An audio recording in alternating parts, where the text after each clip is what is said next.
students, we want you to welcome to Adel Grace Montessori School for the school year 2020 and 2021. As we start, I want to introduce myself. I am Miss Cherish April Suba, or you can call me Teacher Cherish. I will be your teacher for the subject Personal Development. So now we will be moving to our lesson 1, which is knowing oneself. And as we go along, we will also browse the contents of the module and also the overview of the subject.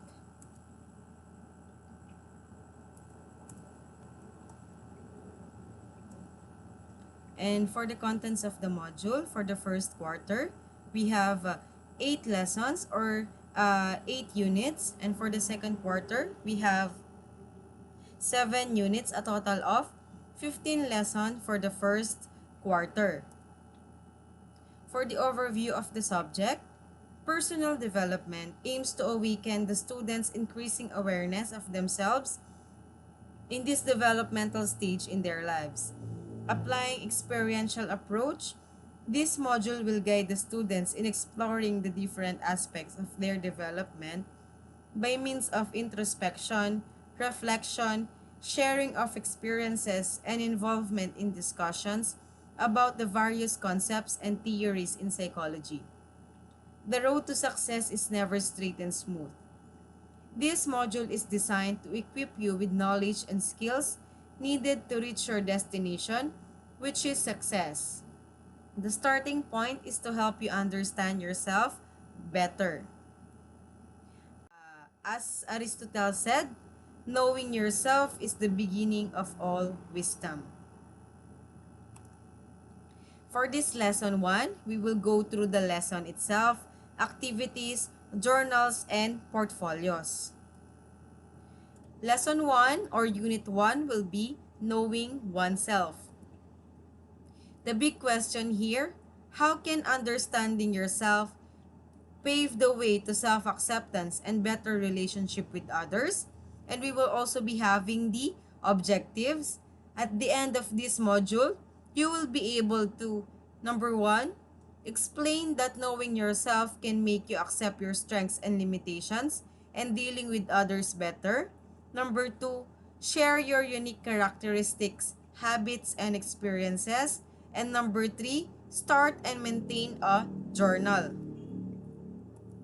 Imagine yourself looking into a mirror. So what do you see?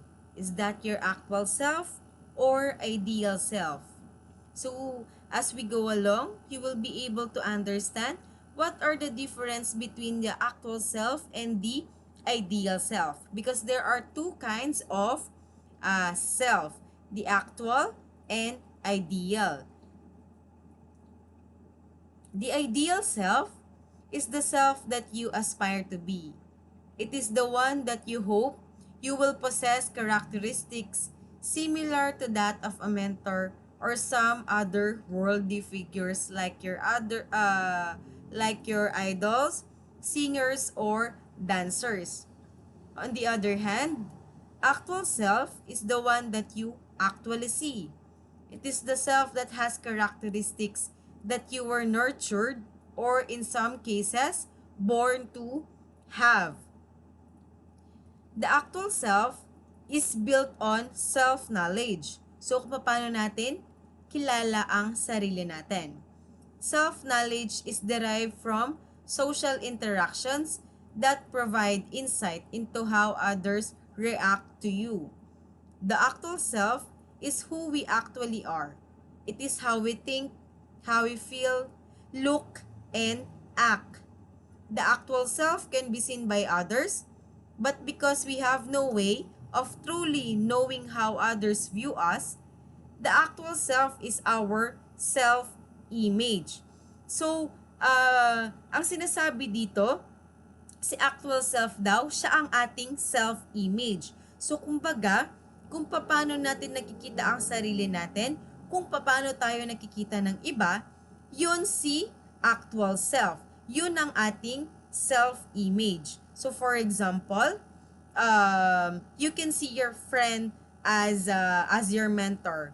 You can see your friend as good looking.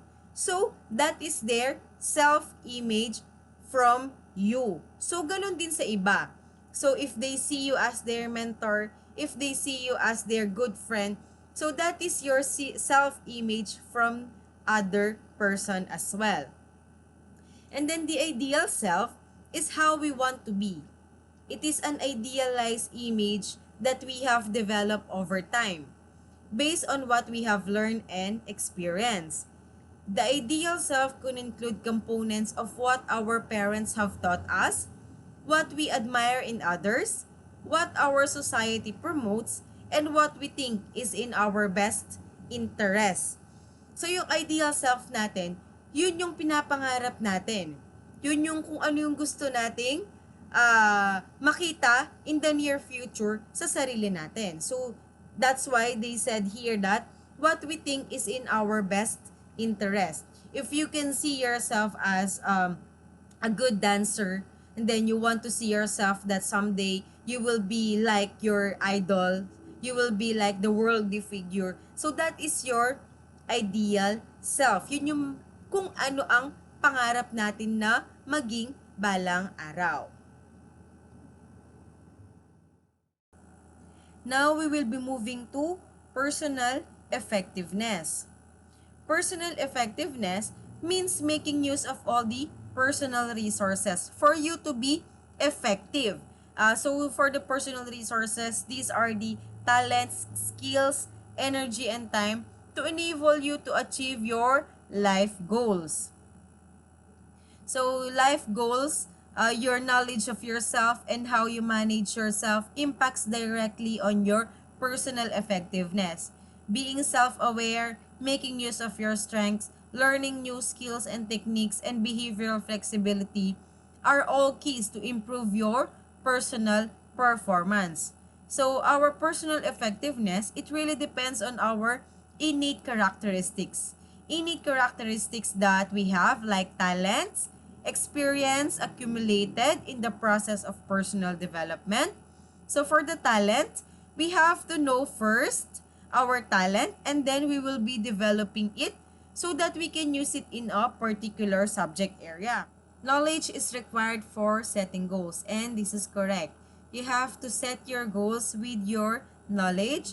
You have to know where you are going. You have to know what you want to be.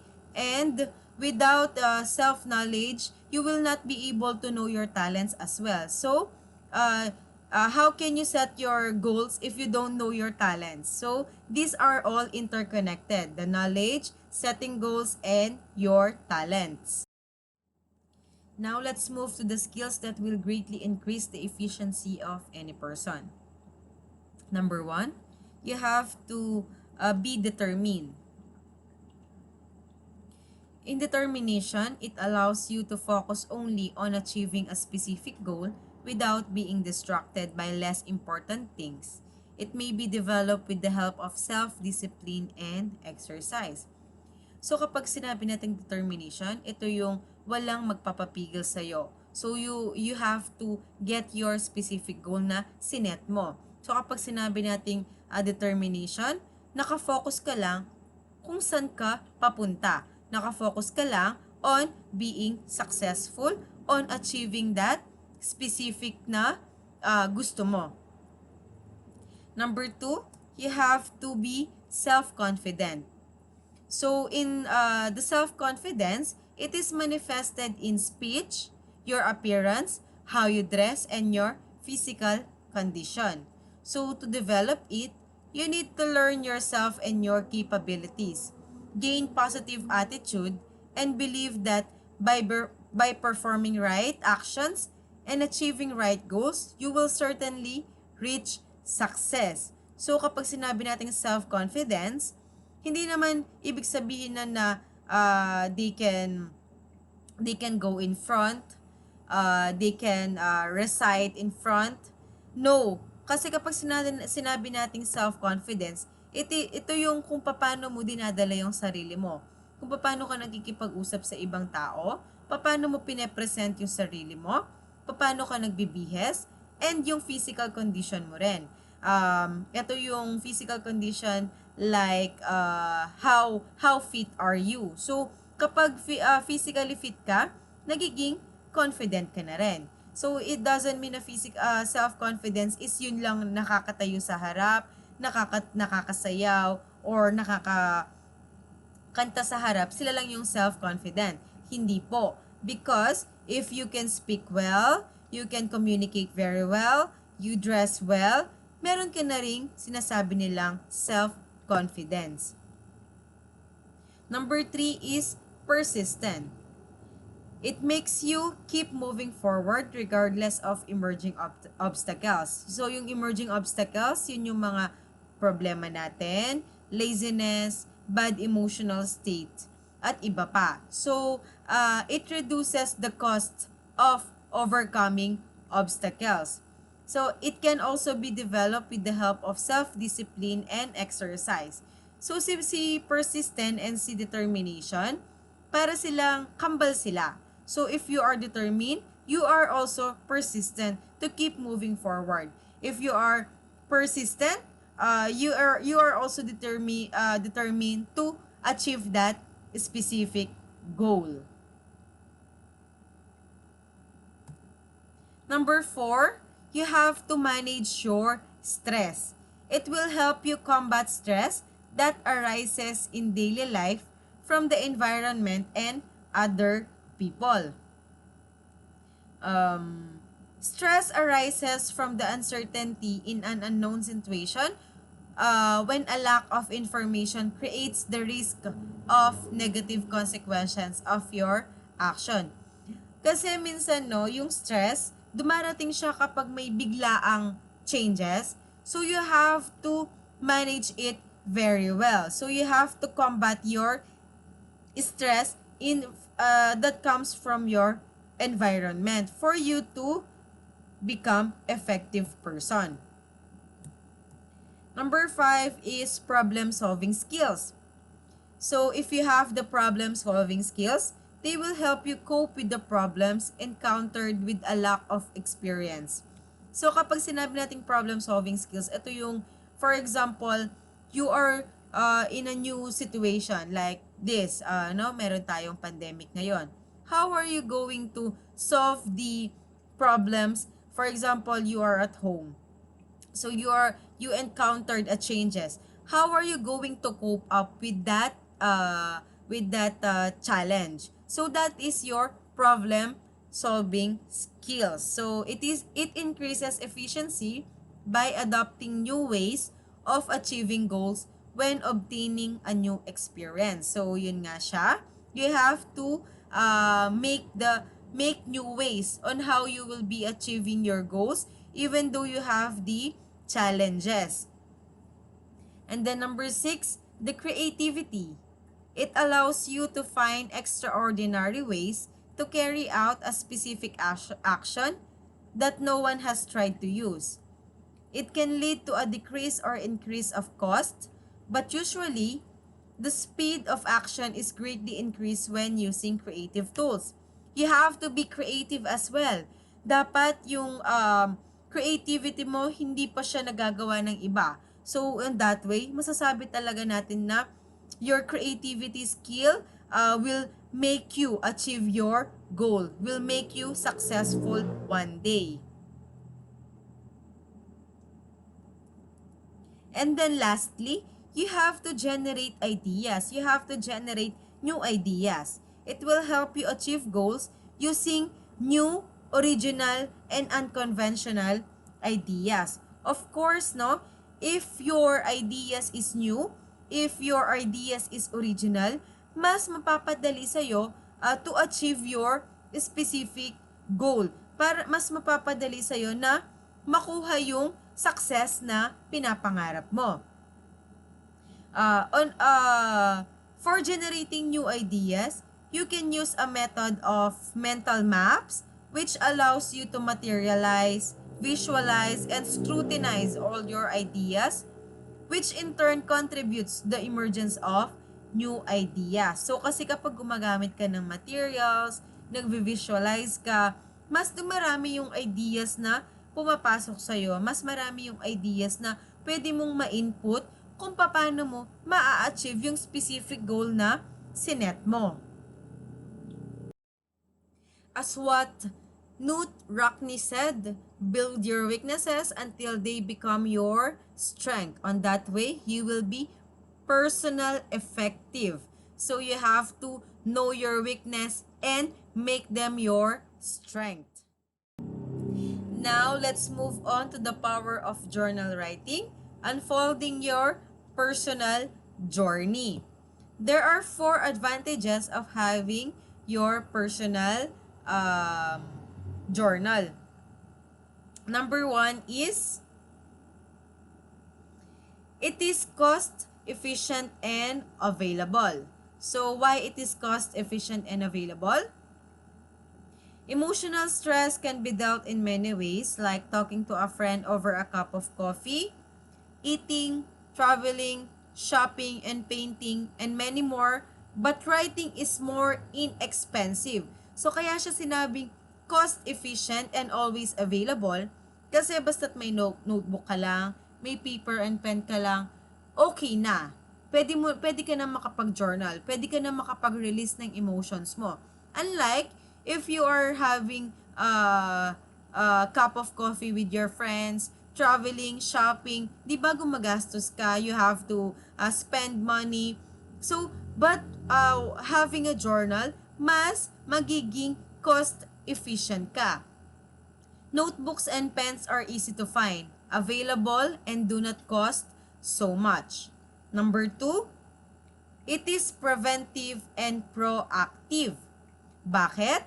Because writing yields self-awareness. We have to be self-aware because when you write, you can discover your strength and limitations.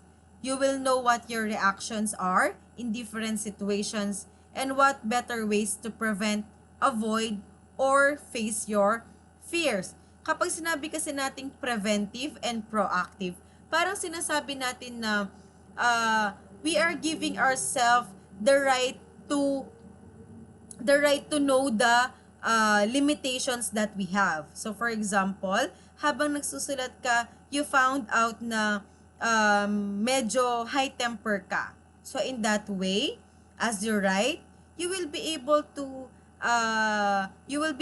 know what are the better ways to prevent it para hindi ka makasakit ng ibang tao. How are you going to face your fears? How are you going to avoid being high-tempered? Number 3, it is creative and productive. Journal writing expounds your imagination. This is very true. Imagination will what do you call this one? You can go to other countries, you can go to other places. You can see various dimensions of your problem, different points of view, and better solutions. So it is creative and productive. While using your imagination, you will be able to identify how are you going to solve your problem.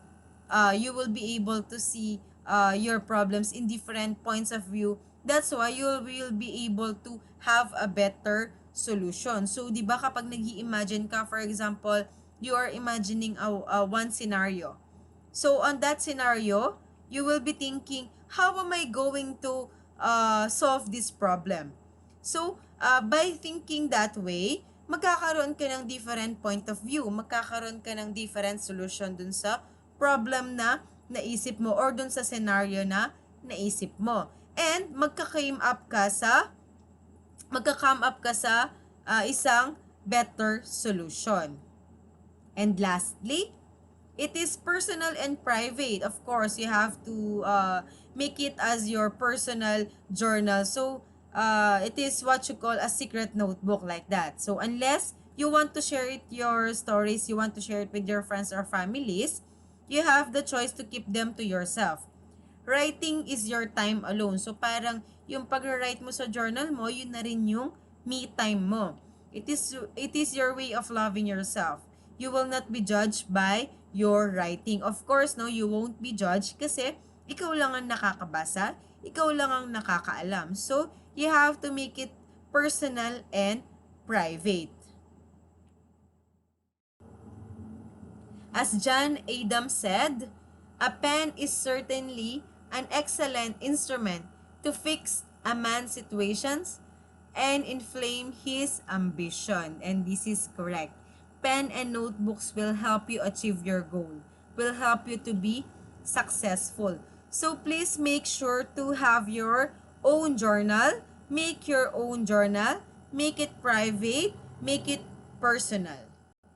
And that's it for our lesson 1. If you have any question, I have put my email there and also my mobile number. You can contact me via Telegram as well. So thank you for listening, students, and I hope you learned something from our lesson 1 today, and I hope to see you on our next topic. Bye!